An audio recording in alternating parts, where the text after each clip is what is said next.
ওকে, প্রিয় শিক্ষার্থীবৃন্দ, আসসালামু আলাইকুম। আমাদের আজকের টপিক শুরু করছি আমরা অধ্যায় নাম্বার 5 থেকে, অ্যালগরিদম এবং ফ্লোচার্ট।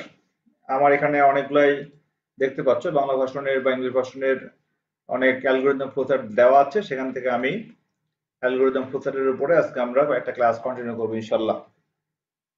তো আমরা প্রথমে দেখবো যে আসলে অ্যালগরিদম কি বা ফ্লোচার্ট কি।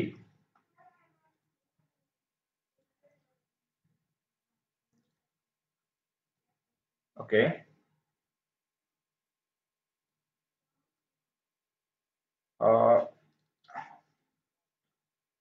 অক্ষরপত্র পাবলিকেশন অলরেডি আমার একটা অ্যাপস আছে, আমি অ্যাপস থেকে দেখা দিচ্ছি।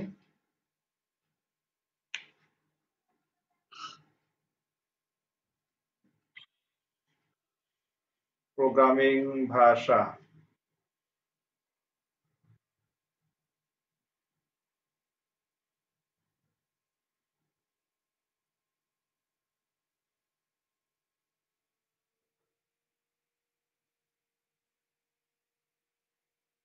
সাউন্ডটাকে অফ করে দিই, সাউন্ডের প্রয়োজন নাই আমার। এই অধ্যায় প্রেজেন্টেশন সমূহ আমরা শুরু করব হচ্ছে প্রোগ্রাম ডিজাইন মডেল, প্রোগ্রাম তৈরির ধাপ, অ্যালগরিদম ফ্লোচার্ট। চলে যাচ্ছে অ্যালগরিদম ফ্লোচার্ট ধাপে। ওকে, তো প্রথমে আমরা ছবিতে কি দেখতে পাচ্ছি? ছবিতে লেখা আছে begin, step 1, step 2, then end. তার মানে হচ্ছে এখানে একটা নির্দিষ্ট সিম্বলের মাধ্যমে একটা কাজ দেওয়া আছে, ব্যাখ্যা করা আছে।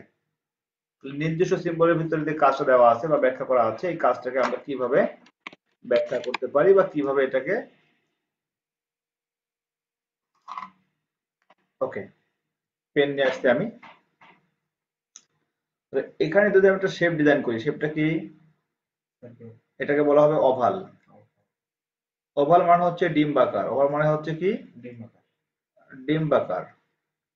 এই যে শেপটা আছে এটাকে বলা হবে রেক্ট্যাঙ্গুলার।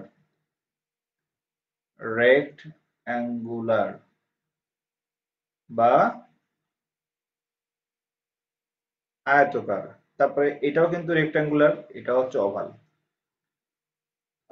তো এখানে মূলত ছবিতে যেটা দেখতে পাচ্ছি, এখানে কয়েকটা শেপ দেওয়া আছে। এখন আমি যদি পরের শেপে যাই, তাহলে সেক্ষেত্রে আমাদের একটা বিষয় ক্লিয়ার হয়ে যাবে যে আসলে আমরা এই ফ্লোচার্টের নাম কেন আমরা বলছি প্রবাহ চিত্র। এটার নাম কেন বলছি আমরা প্রবাহ চিত্র? এই যে ব্যক্তিটা আছে, সে এক জায়গা থেকে শুরু করে একটা নির্দিষ্ট ডিরেকশন হাঁটা শুরু করলো। তার মানে তার একটা নির্দিষ্ট গন্তব্য আছে। আমি যদি বলি একটা জায়গায় পানি, আমি একটা জায়গায় পানি ঢাললাম, সেই পানিটা একটা নির্দিষ্ট গন্তব্যে থেমে যাবে, অর্থাৎ পানিটা প্রবাহিত হচ্ছে। এই যে প্রবাহিত হওয়ার যে দিক, এই ডিরেকশনকে আমরা বলছি প্রবাহ দিক।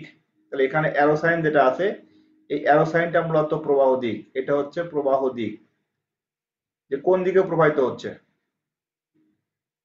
তাহলে প্রবাহ দিকের যে প্রতীক তাকে বলা হচ্ছে অ্যারো সাইন। আমরা সবগুলা সিমুলেশন স্টেপ বাই স্টেপ ব্যাখ্যা করব। তাহলে আমরা আজকে শুরু করছি অ্যালগরিদম অফ ফ্লো চার্ট। প্রথমে আসি, আমরা আজকের আউটকাম গুলো কি কি, লার্নিং আউটকাম। আমরা আজকে জানতে পারবো অ্যালগরিদম কি, জানতে পারবো ফ্লো চার্ট কি, জানতে পারবো ফ্লো চার্টে কতগুলো প্রতীক ব্যবহার করা হয় সেগুলো সম্পর্কে ধারণা নিতে পারবো, এবং ফ্লো চার্ট ও অ্যালগরিদমের পার্থক্য নির্ণয় করতে পারবো। ওকে, এরপরে দেখতে পাচ্ছ একজন মুসলিম মনীষী, তার নাম মুসা আল খারিজমি, যার নাম অনুসারে আসছে অ্যালগরিদম। অ্যালগরিদমটা হচ্ছে কোন একটা সমস্যাকে স্টেপ বাই স্টেপ বা ধাপে ধাপে সমাধান করার প্রক্রিয়াকে বলা হচ্ছে অ্যালগরিদম। তাহলে এখানে ধাপগুলো বলতে বোঝানো হচ্ছে, ধরে নাও আমি তোমাকে বললাম যে 1 কাপ চা তৈরি করো। তাহলে তুমি প্রথমে এরকম ধাপ দিবা, ধাপ 1 শুরু করি, 1 নম্বর ধাপে শুরু করি। 2 নম্বর ধাপে প্রয়োজনীয় উপকরণ নিই, কারণ শুরু করার পরে আমার ইনপুট নিতে হবে। প্রয়োজনীয় উপকরণ হিসেবে কেটলি, চা পাতা, পানি, তারপরে হিটার, চিনি, তারপরে কাপ, তারপরে চামচ গ্রহণ করি। এরপরে হচ্ছে ধাপ 3-এ আমি প্রয়োজন মতো পানি নিয়ে কেটলির ভিতরে রেখে আমি হিট দিই। হিট দেওয়ার পরে আমি সেঁকে নিই, সেঁকে নেওয়ার পরে প্রয়োজন মতো চিনি দিয়ে নেড়ে নিই কাপের মধ্যে, তারপরে পরিবেশন করি। এই যে কাজের যে ধারা বিবরণী পর পর উল্লেখ করলাম, এটাকে বলা হচ্ছে অ্যালগরিদম। তাহলে অ্যালগরিদম মানে হচ্ছে ধাপে ধাপে সমস্যা সমাধান করার যে প্রক্রিয়া বা পদ্ধতি, সেই পদ্ধতিকে বলা হচ্ছে অ্যালগরিদম। তাহলে এখানে মূলত বুঝতে তেমন কোনো অসুবিধা নাই, যে কোনো একটা সমস্যাকে স্টেপ বাই স্টেপ সমাধান করার যে পদ্ধতি তাকে অ্যালগরিদম বলে। কোনো সমস্যাকে কম্পিউটার প্রোগ্রামিং দ্বারা সমাধান করার পূর্বে কাগজ কলমে সমাধান করার জন্যই অ্যালগরিদম ব্যবহার করা হয়। আরব গণিতবিদ আল খারিজমি এর নাম অনুসারে অ্যালগরিদম নামকরণ করা হয়েছে। অ্যালগরিদম তৈরির শর্ত আছে কয়েকটি, শর্তগুলো খুবই গুরুত্বপূর্ণ। শর্তগুলোর ভিতরে লেখা আছে অ্যালগরিদমের প্রত্যেকটি ধাপ হতে হবে সহজবোধ্য এবং প্রত্যেকটি ধাপ স্পষ্ট হতে হবে এবং সসীম সংখ্যার ধাপে সমাধান করতে হবে। ইচ্ছা করে ধাপ বাড়ানো যাবে না। অ্যালগরিদমের ব্যাপকভাবে প্রয়োগ উপযোগী হতে হবে, অর্থাৎ আমার অ্যালগরিদমটা হচ্ছে শুধুমাত্র আমার কাজের জন্যই উপযোগী হবে না, এটা অন্যান্য ইউজার যারা আছে এরাও যেন আমার অ্যালগরিদম দেখে অন্যান্য সমস্যাগুলো সমাধান করতে পারে। তো সুবিধা কি? সুবিধা হচ্ছে সহজে প্রোগ্রামের উদ্দেশ্য বোঝা যায়, প্রোগ্রামের ভুল নির্ণয় করা যায়, প্রোগ্রামের প্রবাহের দিক বোঝা যায়, জটিল প্রোগ্রামের রচনা করতে সহজ হয়, প্রোগ্রাম পরিবর্তনে সহায়তা করে। আসলে বিষয়টা হচ্ছে যে কোনো কাজ, ব্যক্তিগত জীবনে আমরা যে কাজগুলি করি সেই কাজগুলোও কিন্তু যদি আমি ধাপগুলো লিখে রাখি সেক্ষেত্রে আমার কাজগুলো সুবিধা হয়। ঘুম থেকে উঠে আজকে আমি কি কি কাজ করব, যদি আমি সবগুলো একটা ডায়েরিতে লিখে রাখি ধাপ আকারে, তাহলে আমার কাজগুলো করতে সুবিধা হবে। এই জন্য অ্যালগরিদমের সেই সুবিধাটা অনেক বেশি, সেটা লেখা আছে, একবার পড়লে বোঝা যাবে।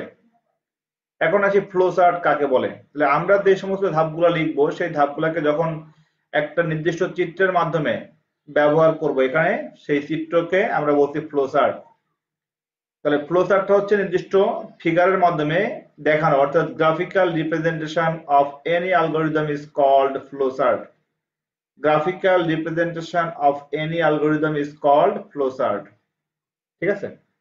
তাহলে চিত্রভিত্তিক পদ্ধতিতে বিশেষ কতগুলো চিহ্নের মাধ্যমে একটি নির্দিষ্ট সমস্যা সমাধান করা হয় তাকে ফ্লো চার্ট বলে। ঠিক আছে?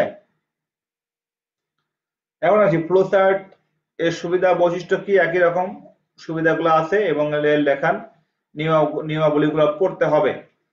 সাধারণত ফ্লো চার্ট তৈরির বৈশিষ্ট্য বা সুবিধাগুলো কি কি? সহজে প্রোগ্রামের উদ্দেশ্য বোঝা যায়, প্রোগ্রামের ভুল নির্ণয় করা যায়, প্রোগ্রাম রচনা সহায়তা করে, প্রোগ্রাম পরিবর্তন এবং পরিবর্তনে সহায়তা করে, সহজে সংক্ষেপে জটিল প্রোগ্রাম লেখা যায়। তৈরি নিয়মাবলী। ফ্লো চার্ট তৈরি করার জন্য প্রচলিত প্রতীক ব্যবহার করা উচিত, অর্থাৎ যে সমস্ত সিম্বলগুলো দেওয়া আছে ওই সিম্বল দিয়ে আমাদের কাজ করতে হবে। ইচ্ছা মতো আমরা আমাদের মতো করে প্রতীক ব্যবহার করে ফ্লো চার্ট তৈরি করতে পারবো না। এরপরে হচ্ছে তীর চিহ্ন দিয়ে উপর থেকে নিচে বা বাম থেকে ডান দিকে প্রভাব দেখানো উচিত, অর্থাৎ অ্যারো সাইনটা দিতে হবে। ঠিক এভাবেই আমি যে সাইনটা দিচ্ছি এটা যেন একটা নির্দিষ্ট অ্যারো মাথা থাকতে হবে। আমি একটা দাগ টেনে দিলাম, কিন্তু এটা দেখবো এই দাগটা কোন দিকে যাচ্ছে, এটা কি পেছনে আসছে না সামনে আসছে বোঝার উপায় নাই, বাট যখন আমি মাথাটা দিব তখন আমি বুঝতে পারবো। যেমন এইটা হচ্ছে নিচের দিক, এটা হলো উপরের দিক, এটা হলো সামনের দিক, এটা হলো পেছন দিক, অর্থাৎ আমার ডান বাম উপর নিচে উল্লেখ করে দিতে হবে। ফ্লোচার্ট সহজে বোধগম্য হওয়া উচিত, অর্থাৎ প্রয়োজনে জটিল করা যাবে না। ফ্লোচার্টে নির্দিষ্ট কোনো প্রোগ্রামের ভাষায় লেখা উচিত নয়। তাহলে ফ্লোচার্ট সাধারণত যেহেতু ড্রয়িং করা হয় এই জন্য নির্দিষ্ট কোনো প্রোগ্রামিং ল্যাঙ্গুয়েজের উপরে সে ডিপেন্ডেন্ট নয়। এরপরে বলছে চিহ্নগুলো ছোট বড় হলে ক্ষতি নাই, তবে আকৃতি ঠিক থাকতে হবে। অর্থাৎ চিহ্ন, এটা একটা সার্কেল, এটা এমন ছোট বড় করা যাবে কিন্তু সার্কেলটা ঠিক রাখতে হবে। অথবা যেমন এটা হচ্ছে সামান্তরিক, এটা ছোট বড় করা যাবে, আমি বড় সামান্তরিক অঙ্কন করতে পারি, কিন্তু সিম্বলটা ঠিক রাখতে হবে। এটাই বলছে। এখন আসি প্রোগ্রাম ফ্লোচার্টে যে সমস্ত সিম্বলগুলো ব্যবহার করা হয়। প্রথমে আছে একটা ডিমের মতো দেখতে পাচ্ছ, এই ডিমটা হলো ওভাল শেপ। এর কাজ কি? এর কাজ হলো প্রোগ্রামের শুরু আর শেষ বোঝাবে। তাহলে ওভাল যেটা আছে ডিমের মতো, এটাকে আবার বলা হয় হায়ার ম্যাথে উপবৃত্ত বা এলিপসয়েডাল শেপ। এর কাজ হচ্ছে কি? এর কাজ হলো এখানে স্টার্ট লিখতে হবে। আমরা যখন প্রোগ্রাম লিখবো তখন এখানে লিখে দেবো স্টার্ট। কি লিখবো? স্টার্ট। এটাই আবার কিন্তু স্টপের কাজ করবে, অর্থাৎ যখন প্রোগ্রাম শেষ করব তখন এখানে আমরা লিখবো স্টপ। তাহলে শুরু আর শেষ হবে কার মাধ্যমে? ওভাল শেপের মাধ্যমে। ওকে, এরপরে দেখো দেওয়া আছে রেল লাইনের মতো সমান্তরাল। এই যে এটাকে হচ্ছে এর দুইটা বাহু পরস্পর সমান এবং সমান্তরাল, এটাকে বলা হয় সামান্তরিক। সামান্তরিকের কাজ কি? সামান্তরিকের কাজ হচ্ছে ইনপুট গ্রহণ এবং আউটপুট প্রদর্শন।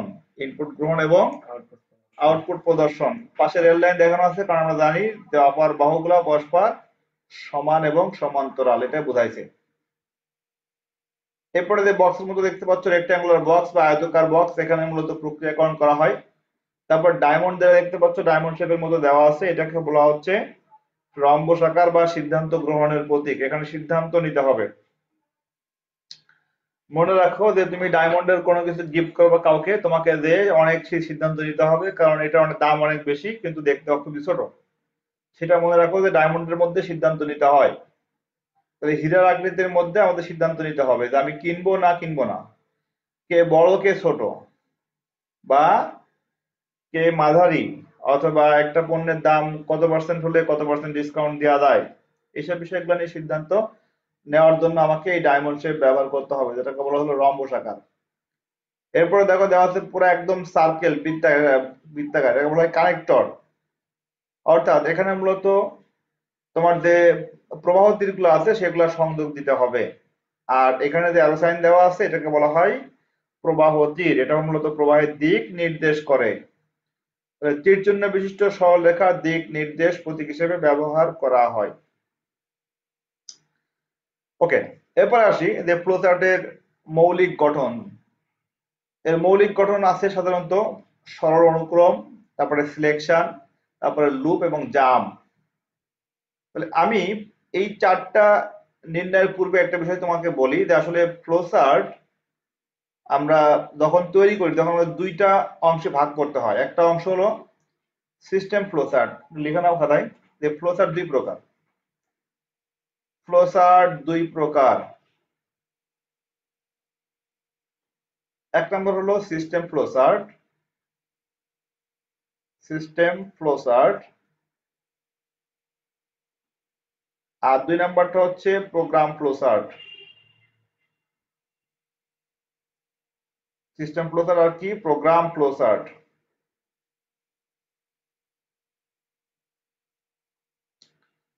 সিস্টেম ফ্লোচার্ট আর প্রোগ্রাম ফ্লোচার্ট।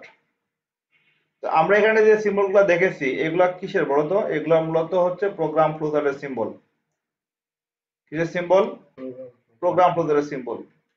এই যে আমরা দেখলাম এলিপস শেপ বা উপবৃত্তাকার, তারপরে সামান্তরিক বা প্যারালোগ্রাম, রেক্ট্যাঙ্গুলার, তারপরে সার্কেল, কানেক্টর যেটা বলছি, তারপরে অ্যারো সাইন, তারপরে ডায়মন্ড শেপ, এগুলো সবই প্রোগ্রাম ফ্লোচার্টে ব্যবহার করা হয়।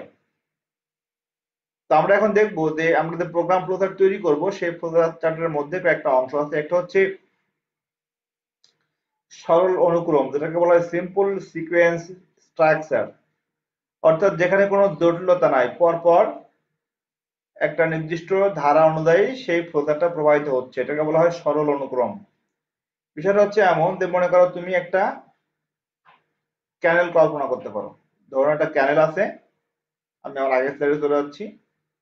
মনে করো তুমি এটা একটা পথ, এই পথে এখানে তুমি পানি ঢেলে দিলা, এখানে পানি ঢেলে দিলা, তাহলে এই পানি একদম সরল পথে চলে আসবে, এইভাবে একটু তো ঢালু আছে, এই দিকে চলে আসবে। কিন্তু যদি এমন হয় যে আমার এই জায়গায় আসার পরে, ধরে নাও পানিটা এখানে আসার পরে হঠাৎ করে এখানে একটা ব্লকেজ পেয়ে গেল, তখন দেখা গেল যে এই দিকে একটা লিক আছে আর এই দিকে একটা লিক আছে, তখন চিন্তা করবে যে এই দিকে যাবে না এইদিকে যাবে। তাহলে এই যে একটা জায়গায় এসে সিদ্ধান্ত নিবে যে এই দিকে যাবে না এদিকে যাবে, এই সিদ্ধান্ত নেওয়ার জন্য মূলত সে সিলেকশন করে, যে নিজে সিলেক্ট করে যে আমি কোন দিকে যাব, আমি কোন দিকে যাব সেইটার জন্য মনে করো পানির প্রবাহটা সে সিদ্ধান্ত নিবে যে আমি কোন দিকে যাব। তাহলে একইভাবে আমাকে সিদ্ধান্ত গ্রহণের জন্য যেটা আছে সিলেকশন প্রতীক, সিলেকশন বলতে বোঝানো হয় যে আমি সিদ্ধান্ত নিতে হবে যে আমার কোন শর্ত মানলে কোন দিকে যাইতে হবে। তাহলে সিলেকশনের জন্য হচ্ছে মূলত আমাদের ইউজ করতে হবে ডায়মন্ড শেপের মাধ্যমে কাজগুলা করতে হবে। আর সরল অনুক্রমের মধ্যে মূলত সিম্বল লাগে ওভাল শেপ, তারপরে অ্যারো সাইন লাগে, তারপরে রেক্ট্যাঙ্গুলার শেপ, তারপরে প্যারালোগ্রাম শেপ। এই চারটা শেপ মূলত লাগে হচ্ছে তোমার সরল অনুক্রমের জন্য। আর এই চারটার বাইরেও আরেকটা লাগে, সেটা হলো সিদ্ধান্ত গ্রহণের জন্য ডায়মন্ড শেপ বা রম্বস আকার। সিলেকশনটা বুঝতে পারছো? এরপরে আসি লুপ বা চক্র আকারে, অর্থাৎ একটা নির্দিষ্ট কাজ শেষ না হওয়া পর্যন্ত বারবার রানিং রাখা বা রানিং থাকার যে প্রক্রিয়া তাকে বলা হয় লুপ বা চক্র। এটা বোঝানোর জন্য ধরে নাও আমি তোমাকে বললাম যে তুমি আদমজী কলেজের ভিতরে চক্কর দাও, এবং কতবার চক্কর দাও? যতবার তোমাকে আমি চক্কর দিতে বলছি, ধরে নাও n সমান 10 টাইমস। n হচ্ছে নাম্বার অফ চক্র বা নাম্বার অফ লুপ। ধরে নিচ্ছি একটা ছাত্রকে একজন স্যার বললো যে তুমি কলেজে এসে ইউনিফর্ম যেহেতু তুমি মানো নাই, তাহলে তোমার এই মাঠ ঘুরতে হবে 10 বার, 10 চক্কর দাও। ওকে, তুমি এখান থেকে শুরু করলা, এখান থেকে একবার দৌড় দিলে 1 চক্কর, এখানে এসে কন্ডিশন চেক, সে কি 10 চক্কর দিয়েছে? না, আবার দৌড় দাও। সে কি 10 চক্কর দিয়েছে? না, আবার দৌড় দাও। সে কি 10 চক্কর দিয়েছে? না, আবার দৌড় দাও। এভাবে করতে করতে যখন 10 বার হয়ে যাবে, সে কি 10 চক্কর দিয়েছে? হ্যাঁ, তখন এখানে থেমে দাও। অর্থাৎ একটা কাজ বারবার একটা ঠিক চক্রের মাধ্যমে আবর্তন হওয়ার যে প্রক্রিয়া, সেই প্রক্রিয়াকে বলা হয় লুপিং। কি বলা হচ্ছে? লুপিং। তো লুপিং কি? লুপিং মূলত একটা পদ্ধতি যার মাধ্যমে একটি কাজ বারবার মানে একই কাজ বারবার চক্র আকারে করতে হয় শেষ না হওয়া পর্যন্ত, শর্তটা শেষ না হওয়া পর্যন্ত। এরপরে আসি জাম্প অনুক্রম। জাম্পটা খুবই মজা। সেটা হচ্ছে যে আমি আমি সাধারণত কোনো সময় প্রোগ্রামের অনেক ধরনের স্টেপ বা তোমার হচ্ছে ধাপগুলা ভঙ্গ করে অন্যান্য স্টেপে জাম্প করতে পারি। কেমনে? ধরে নাও যে তুমি একটা প্রোগ্রাম লিখলা 3 লাইনের বা 5 লাইনের, সেখানে আমি ধরে নিচ্ছি যে আমি লাইন নাম্বার 2 থেকে আমি লাইন নাম্বার 5 এ জাম্প করব, লাইন নাম্বার 5 এ জাম্প করব। তার মানে লাইন নাম্বার 3, লাইন নাম্বার 4, এই দুইটা লাইন আমি নিব না, আমি সরাসরি 5 এ জাম্প করব। তাহলে এই জাম্পিং স্টেটমেন্ট যখন আমি প্রোগ্রামিং কোড লিখবো, তখন এটা আমি খুব সহজে ব্যাখ্যা করব যে জাম্প করা যায় কেমনে। এটা হচ্ছে ফ্লোচার্টের ক্ষেত্রে সাধারণত কোন একটা শর্ত সত্য হলে বা সত্য না হলে এই লুপের ভিতরে জাম্পিং এর একটা অপশন থাকে। এটা ইনশাল্লাহ আমি তোমাদের ফ্লোচার্ট ডিজাইনের সময় ব্যবহারিকভাবে দেখায় দিব। তাহলে এখন আসি, ফ্লোচার্টের মৌলিক গঠন ছিল মোট 4টা। 1 নাম্বার ছিল কি? সরল অনুক্রম। 2 নাম্বার ছিল কি? সিলেকশন বা নির্বাচন। 3 নাম্বারটা হলো রিপিটেশন অর লুপ বা চক্র বা লুপ। আর 4 নাম্বারটা হচ্ছে জাম্প। ওকে, এরপরের ধাপে আসি, আমাদের সব থেকে মানে সিম্পল স্টেটমেন্ট ফ্লোচার্ট যেটা বলে সেটা আমরা শুরু করি। তাহলে সব থেকে সহজ ফ্লোচার্ট কি? দেখো লেখা আছে যে দুটি সংখ্যার যোগফল নির্ণয়ের জন্য অ্যালগরিদম লিখো এবং ফ্লোচার্ট অঙ্কন করো। তো সব থেকে সহজ হচ্ছে কি? প্রথম ধাপটা শুরু করি। প্রথম ধাপটা হবে কার মধ্যে? এখানে যেহেতু ফন্ট একটু বড় হয়ে গেছে, প্রথম ধাপটা হবে কার মধ্যে? ওভাল শেপের মধ্যে। লিখে নাও দুটি সংখ্যার যোগফল নির্ণয়ের অ্যালগরিদম লিখো এবং ফ্লোচার্ট অঙ্কন করো। ঠিক আছে? না আমি এই আচ্ছা আচ্ছা, অসুবিধা নেই। না না না, আমার অ্যাভেলেবল করা আছে।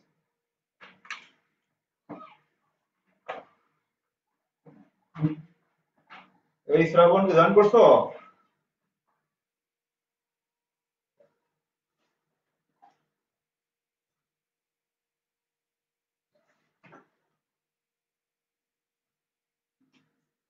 শ্রাবণ জয়েন করছো কি?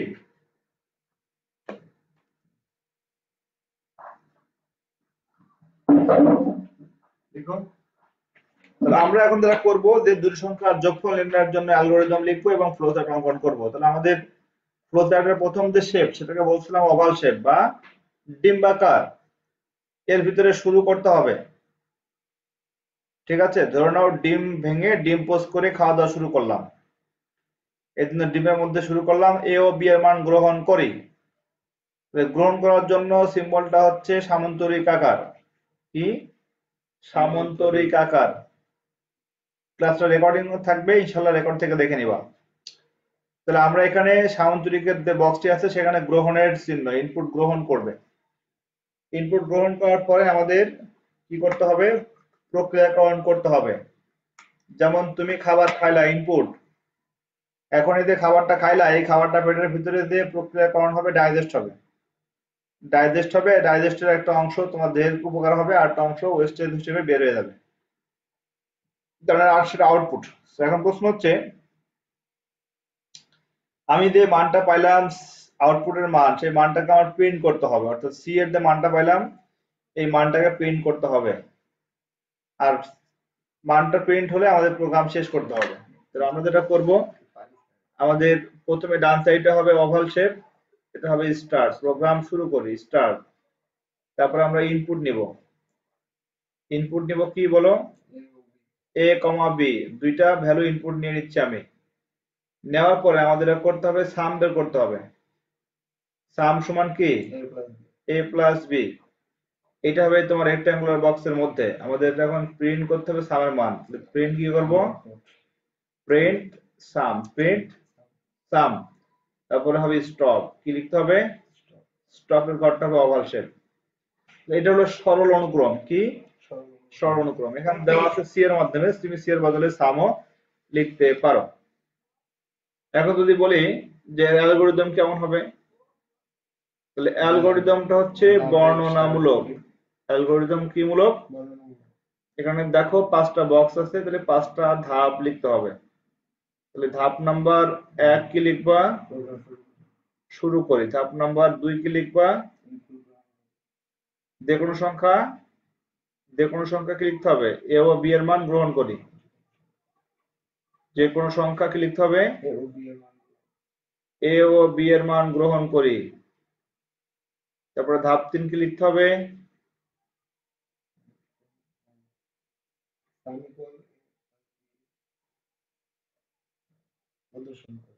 ধাপ 3 আমরা প্রদর্শন করব হলো 4-এ। হ্যাঁ, আমরা বলবো এ ও বি কে যোগ করে, কি বলবো, এ ও বি কে যোগ করে যোগফল কোথায় রাখবো বলতো, সামের মধ্যে। তাহলে যোগফল সামে রাখি, যোগফল সামে রাখি। তারপরে ধাপ 4 কি লিখবো,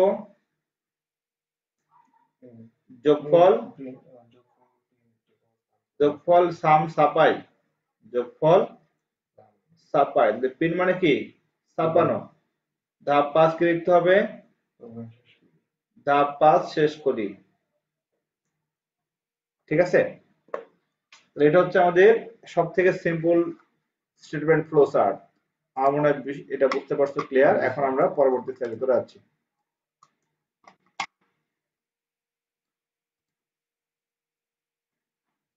দুটি সংখ্যার মধ্যে বড় সংখ্যা নির্ণয়, এটা আমরা পরে আসছি।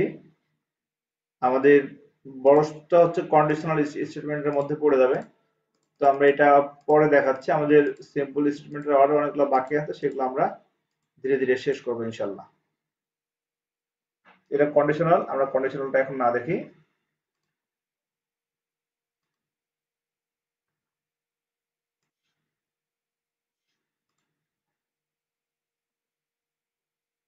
ওকে,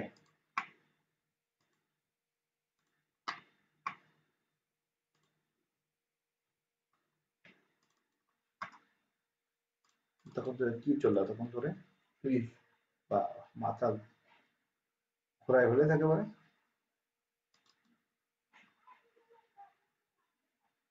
এই যে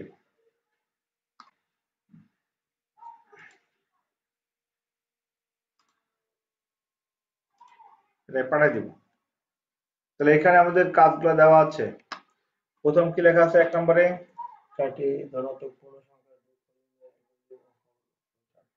তাহলে এখানে যোগ করতে হবে A B plus D.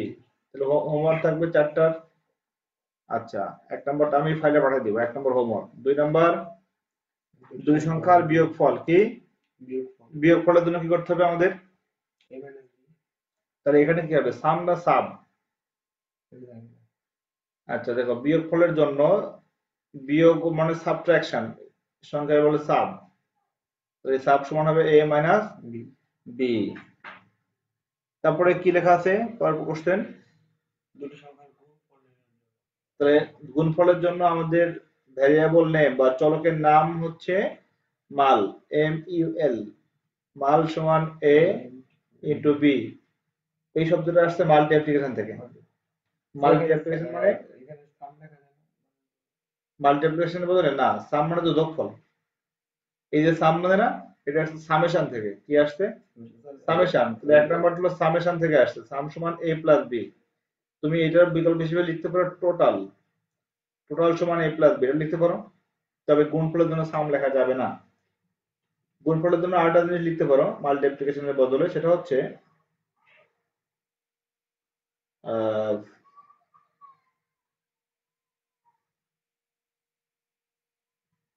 CP. CP মানে হচ্ছে ক্রস প্রোডাক্ট। কি বললাম? ক্রস প্রোডাক্ট মানে ক্রস বলতে কি আড়াআড়ি গুণ। 5 ইন্টু 9 ক্রস প্রোডাক্ট কোন উৎপাদ সমান সমান 45। ঠিক আছে, তো এতটুকু কমটা কমপ্লেক্স হয়ে যায়, এর থেকে মনে রাখবো মাল্টি অ্যাপ্লিকেশনের জন্য মাল। ঠিক আছে। 4 নাম্বার কি আছে? দুটি সংখ্যার ভাগফল। কি বললাম? ভাগফল। তার মানে 4 নম্বরে ভাগফলের জন্য আমরা কি বলবো? ভাগফলের জন্য ডিভিশনের জন্য ডিআইভি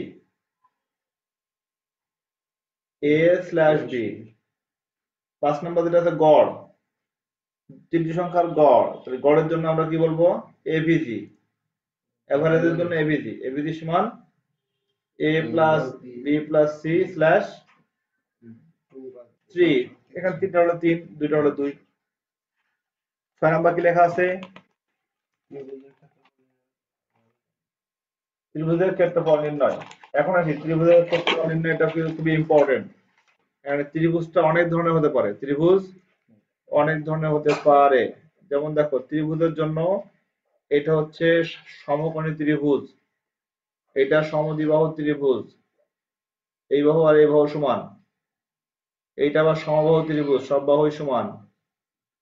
এই বাহু, এই বাহু আর এই বাহু সমান। এইটা আবার বিষমবাহু ত্রিভুজ, কোন বাহুই সমান নয়। A B R C. ঠিক আছে, সমান সমান বাহু এ, অসমান বাহু বি, সমান সমান বাহু এ, ভূমি বি, হাইট হলো এইচ।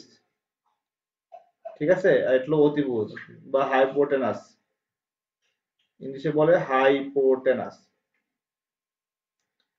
পরীক্ষার কোশ্চেনে উল্লেখ করে দিবে না, আসলে উল্লেখ করে দিতে পারে নাও পারে। যদি উল্লেখ করে দেয় যে সমকোণীর ক্ষেত্রফল,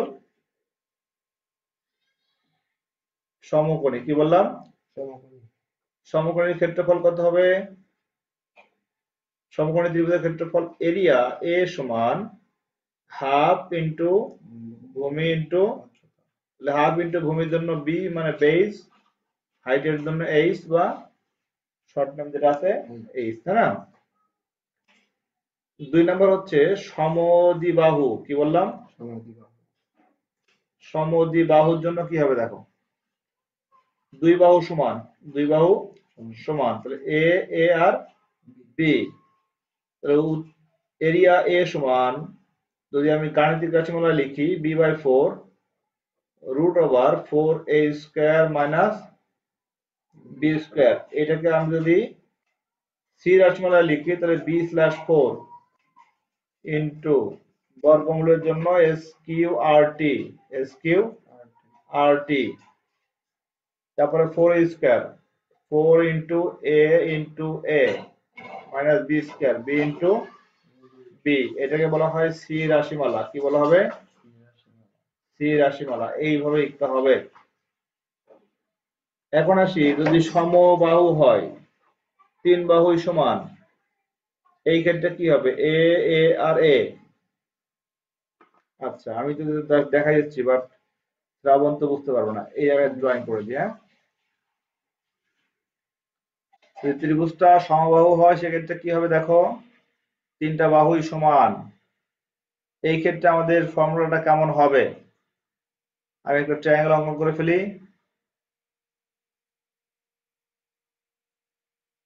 আচ্ছা, এর থেকে ভালো ড্রয়িং এর পাশাপাশি এখান থেকে দেখানো যাবে। গুগল মামার কাছে চলে যায়। তাহলে আমরা যাচ্ছি প্রথমে রাইট অ্যাঙ্গেল ডিফারেন্ট একবার দিই, ডিফারেন্ট ট্রায়াঙ্গেলস, এই যে চলে আসছে। কত ধরনের যে ট্রায়াঙ্গেল চলে আসছে এই দেখো।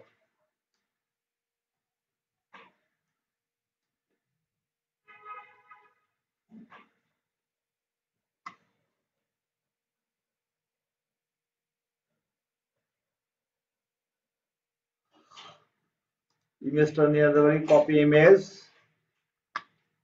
এখানে পেস্ট করে দিলাম।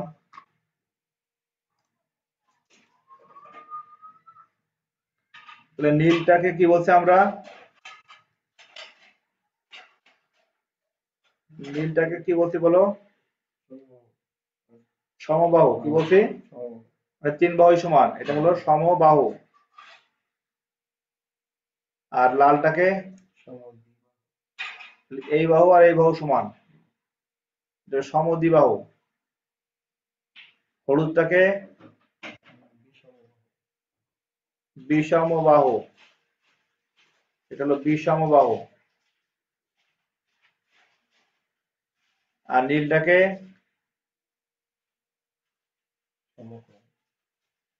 সমকোণী।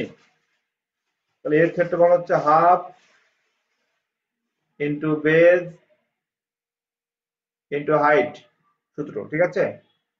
সমবাহু যদি হয়, সমদ্বিবাহু, দুই বাহু সমান, তাহলে এটা লিখে দিলাম b/4 sqrt square root 4a square, এখানে ইনটু সাইন হবে এই জায়গাটায়, 4 into a minus b square, b into b।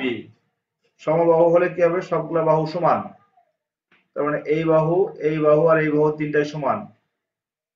তিনটা বাহু যদি সমান হয় সেক্ষেত্রে তার এরিয়া কেমন হবে দেখো।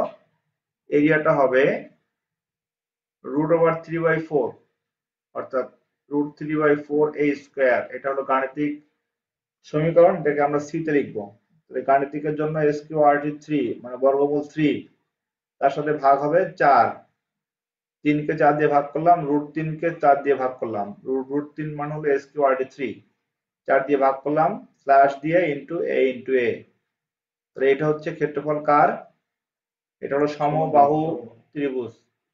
তাহলে ক্ষেত্রফলের জন্য দেখো আমরা সবাইকে বলি এরিয়া, এরিয়া শর্ট টার্মটা হলো এ। তাহলে এটা হলো ভ্যারিয়েবল এ, এটাও ভ্যারিয়েবল এ, এখানেও ভ্যারিয়েবল এ। বিষমবাহু, কোনো বাহু সমান নয়। এর ক্ষেত্রফল এ সমান √s into s minus a, s minus b আর s মাইনাস c। কিন্তু এই সূত্রটা হচ্ছে আমাদের গাণিতিক রাশিমালা। এখন আমরা যদি সি রাশিমালায় লিখে নিই, তাহলে SQRT bracket s star sign s minus a star sign s minus b star sign s minus c, এই ব্র্যাকেট শুরু, এই ব্র্যাকেট এখানে শেষ করতে হবে। যেখানে s টা হচ্ছে হাফ পেরিমিটার বা অর্ধ পরিসীমা, s is equals to a plus b plus c divided by 2, অর্থাৎ ত্রিভুজের বাহুগুলোকে যোগ করে 2 দিয়ে ভাগ করলে সেটা বের হয় অর্ধ পরিসীমা। কি বলা হবে? অর্ধ পরিসীমা। এটাকে বলা হয় হাফ পেরিমিটার, হাফ পেরিমিটার বা অর্ধ পরিসীমা। তাহলে আমরা এখন দেখবো যে আমাদের প্রথমে পরীক্ষাতে কি আসতে পারে।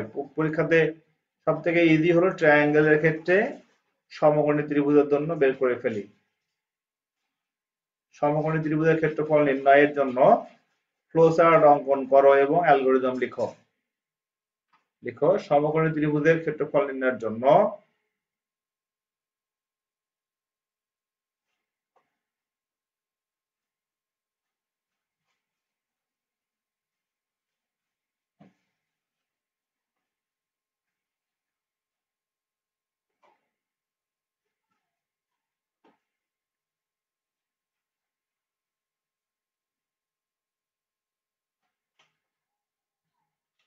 সমকোণী ত্রিভুজের ক্ষেত্রফল নির্ণয়ের জন্য ফ্লোচার্ট অঙ্কন করো।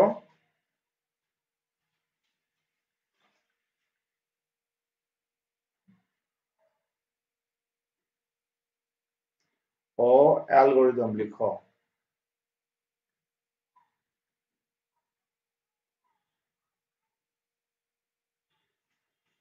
ওকে, আমরা এখন দেখব কিভাবে এটা লেখা যায়। যে প্রথমে আমরা প্রোডাক্ট অঙ্কন করি। প্রথম শেপ হলো ওভাল শেপ। এর ভিতরে আমরা লিখবো স্টার্ট, প্রোগ্রামের শুরু হবে স্টার্টের মাধ্যমে ওভালের ভিতরে। এরপরে সাইনটা হলো অ্যারো সাইন। অ্যারো সাইন দিয়ে বোঝাবে প্রোগ্রাম প্রোভাইড দি। এরপর আমাদের দিতে হবে রেক্ট্যাঙ্গুলার না প্যারালেলোগ্রাম। এটাকে বলা হচ্ছে কি সাইন বলো,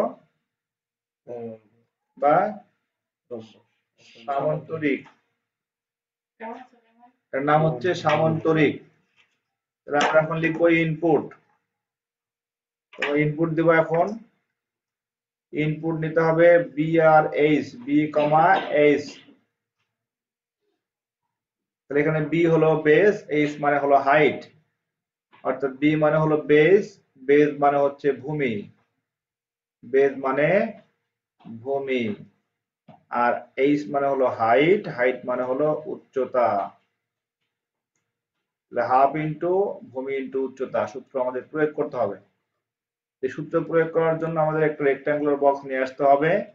রেক্ট্যাঙ্গুলার বক্স হলো আমাদের সূত্র প্রয়োগ করার বক্স। এখানে লিখতে হবে এরিয়া এ সমান half into base into height.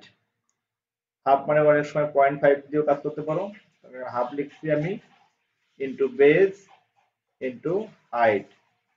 আমাদের এখন যেটা করতে হবে, আমাদের এটাকে প্রিন্ট দিতে হবে। আমাদের ইনপুটের ভ্যালুগুলা নিয়ে প্রক্রিয়াকরণ শেষ, এখন আমাদের এটাকে প্রিন্টে শো করতে হবে, রাইট? তো প্রিন্টের বক্সটা কেমন হবে? প্রিন্টের বক্সটা হবে সামান্তরিকের মতো। এখানে লিখবো প্রিন্ট এ। কি লিখবো? প্রিন্ট এ। তারপরে আমরা লিখতে হবে স্টপ করে দিতে হবে, রাইট? সেটা অ্যারো সাইন দাও, অ্যারো সাইন দিয়ে এখানে ওভাল শেপ দিয়ে স্টপ করে দাও। কি ব্যাপার, কই থেকে কই চলে গেল?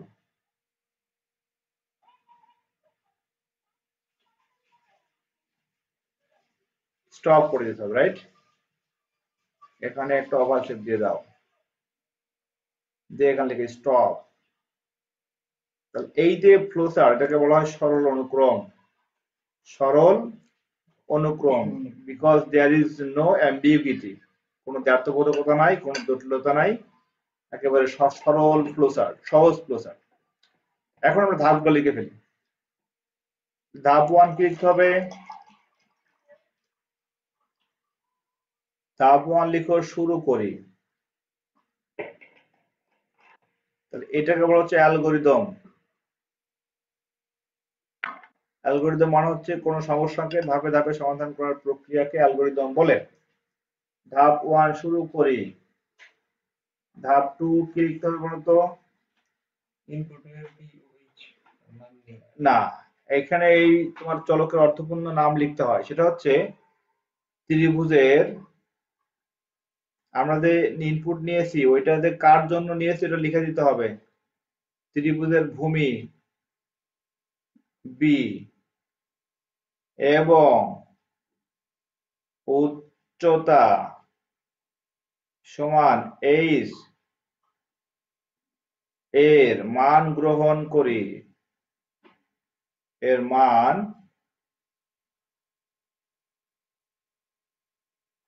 গ্রহণ করি। ঠিক আছে? 2 নম্বর ধাপ তো বোঝা শেষ, তাই না? 3 নম্বর ধাপে কি লিখবো? ক্ষেত্রফল এ সমান, ধাপ 3, ক্ষেত্রফল এ সমান, ওই সূত্র লিখে দাও, half into base into height নির্ণয় করি। তারপরে ধাপ নাম্বার 4 কি হবে?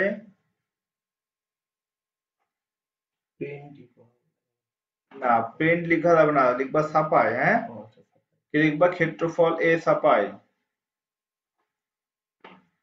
ক্ষেত্রফল এ ছাপায়। তারপরে শেষ ধাপ কি লিখতে হবে? ধাপ নাম্বার 5, লিখো শেষ করি, প্রোগ্রাম শেষ করি।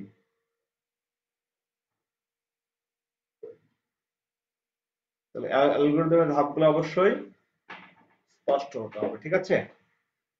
ওকে।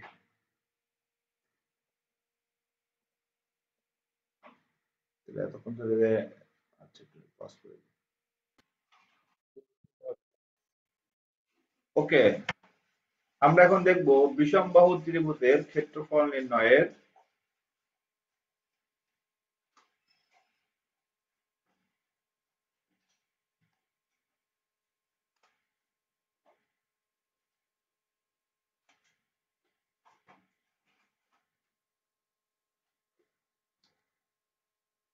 অ্যালগরিদম লিখো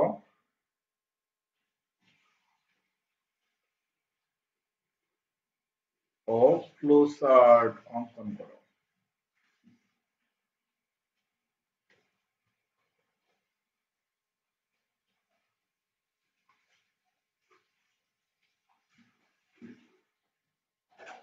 বুঝছো?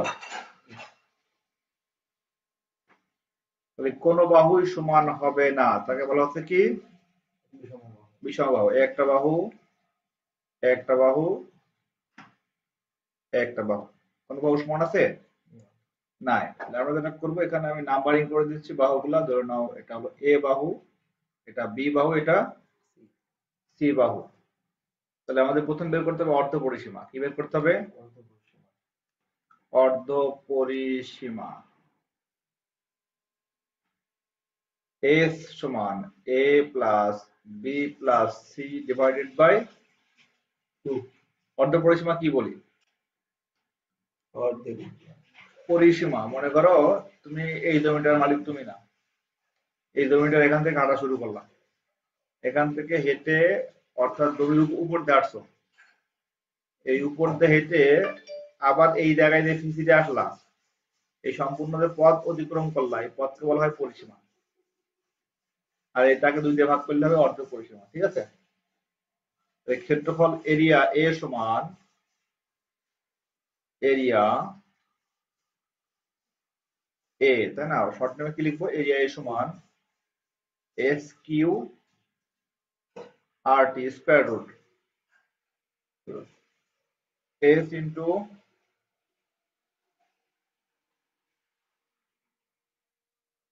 এস মাইনাস কি বলতো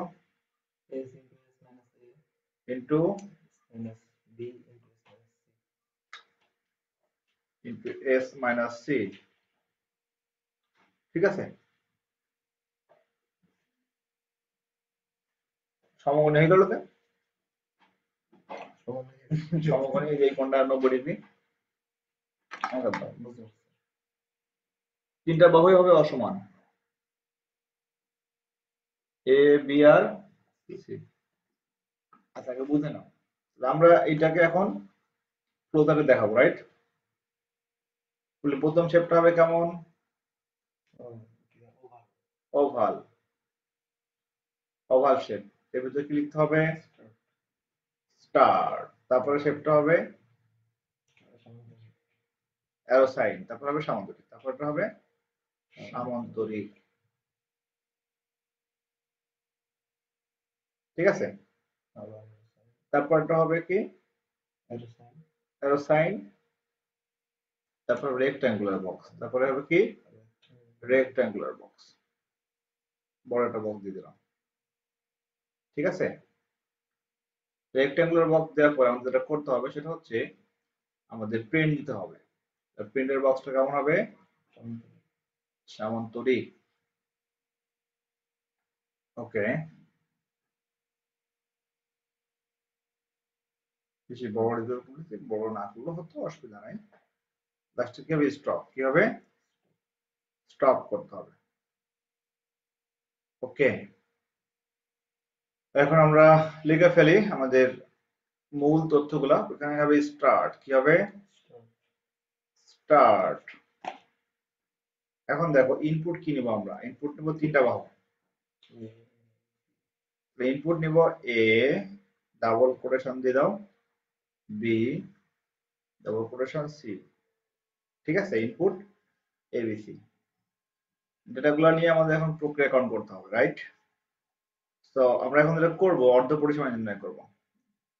অর্ধ পরিসীমা এস সমান A plus B plus C divided মানে স্ল্যাশ 2। আর এরিয়া এ সমান ওই যে এস কিউ আর টি যেটা লিখছিলাম না ওটা লিখে দাও, S Q R T into S minus A into S minus B into S minus C. বাইরে চলে গেছে, ভিতরে লিখতে হবে এটা, ঠিক আছে? আচ্ছা, এটা আমি এক কাজ করি, আমি এটাকে সাইড থেকে মুছা শুরু করি, আমাদের সুবিধা হবে। বড় করে ড্রয়িং করি, হ্যাঁ, ওকে।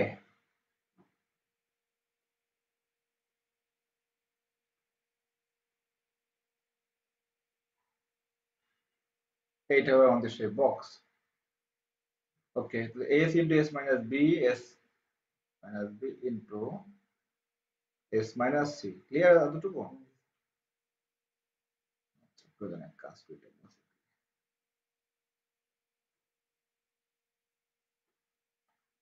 ফ্রেশ করে নিই। এস কিউ আর টি কি বললাম? এস কিউ আর টি, আরে কি হলো?